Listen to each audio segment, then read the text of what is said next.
mataka yao. Hebu sasa tuungane na mwanahabari wetu Mike Chalo tueleze vipi maandamano haya yanaendelezwa na wanahudumu hao wa afya. Chalo? Naam, asante sana Andrin Kilemi, na nikuwa tuko katika kaunti ya Nairobi, jumba la afya Uzali. Kama unavyoiona nyuma yangu ni takriban wahudumu 500 wa afya kwa wote, kwa maana ya UHC ambao wameandamana hapa katika jumba la afya house kuleta matikilio tu na matakwa yao katika jumba hili, ambapo wanatarajia angalau kumuona waziri wa afya. Kwa sasa namzungumzia Adan Duale.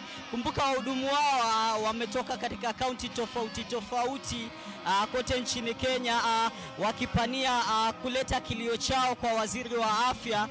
Kumbuka wamekuwa wahudumu wa afya toka mwaka 2020 wakiwa wameandikwa katika kandarasi, na hivyo kwa sasa wanalilia waweze kuandikwa katika kandarasi za kudumu. Na ni wahudumu ambao hapo awali, kumbuka waziri wa afya Adan Duale alikuwa alipochukua hatamu na kuwa waziri wa afya kutoka kwake Dibora Mulonga Baraza, aliweza kusema kuwa chini ya wiki 3 atakuwa amenyoosha mambo, na hivyo basi makatayo ya wiki 3 yameweza kutamatika, na wahudumu wao wa afya kwa wote UHC hawajaona mabadiliko yoyote, na hali hiyo kufuatia basi kuendelea na maandamano yao kama walivyokuwa wameratibu hapo awali.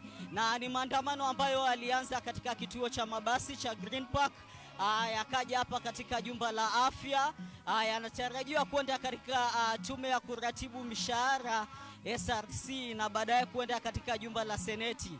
Haya yote tu ni kuhakikisha kuwa kilio chao kinaweza kusikizwa na matakwa yao yanaweza kutekelezwa.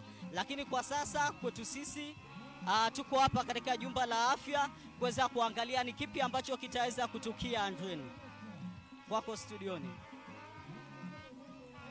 Asante sana Mike Chalo hapo, akiwa kwa mahali wao wahudumu wa afya wanaendeleza maandamano hivi wakililia haki na pia kupatiwa kandarasi za kudumu. Bila shaka tutakuwa tukisikia kauli za viongozi wa miungano hiyo kwa ukamilifu wake, tutakuletea kwenye taarifa zetu zifuatazo. Sasa tuangazie taarifa nyingine, ambapo leo